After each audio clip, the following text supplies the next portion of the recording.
Maayong hapon, kini ang Sugbo News Live.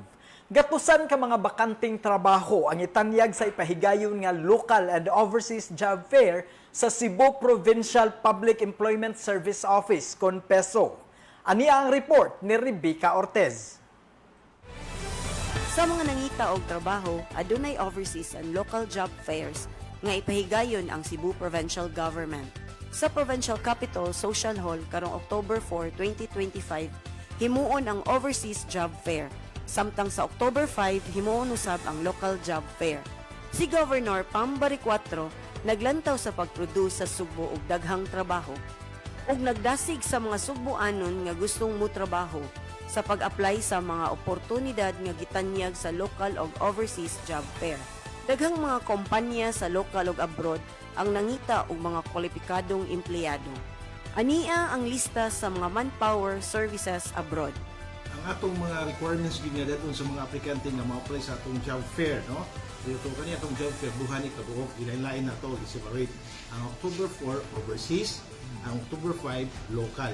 So ang requirements sa overseas like resume or biodata, then high school graduate or high school grad or diploma, PUR kung PUR kung college graduate, kung nasa experience, certificate of employment. Nya, last is the passport. So, mga gina siya ang requirement sa passport. But okay lang wala passport. But mga gina siya importante yung requirement para sa abroad. So, ang local, kaon lang ang passport. So, the rest, mga lagi po mga requirements, resume, PUR, diploma, certificate of employment, kung nasa experience. So, mga ilang dalon sa atong job fair. If in case kung napo kapag ilang applyan sa job fair, napusad kasi nga requirements nilang dalon. Kaya mag-shopping man sila during the job fair. Mas mayog daghan yun, no? Para kung asa yun sila madawat. No? Kaya ilaaman tayo sa local yun, lagi tayo hard on the spot. Mana itong mga company na gid pangbay na mo hats yun. So meaning hats, hard na sila. So dili na yun nga mga pa sila sa gatos company, interviewin pa sila. So tanang mga aplikante nga gusto mo apply sa itong coming October 4 and 5 sa itong local and overseas job fair, pangari na mo daan, pwede ra mo magparehistro diri sa Peso Capital or kung layo ang inyo, pwede sa mo tunga during the job fair.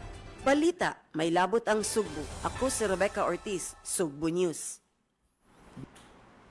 Sugboanon, manginlabot kita, magpakabana tungod kay ato ang Sugbo. Sa mga musunod nga oras, atangi ang mga kasayuran ug balita nga may labot ang Sugbo, dinhi lang sa Sugbo News page. Ako si Monching Auxtero. Maayong hapon.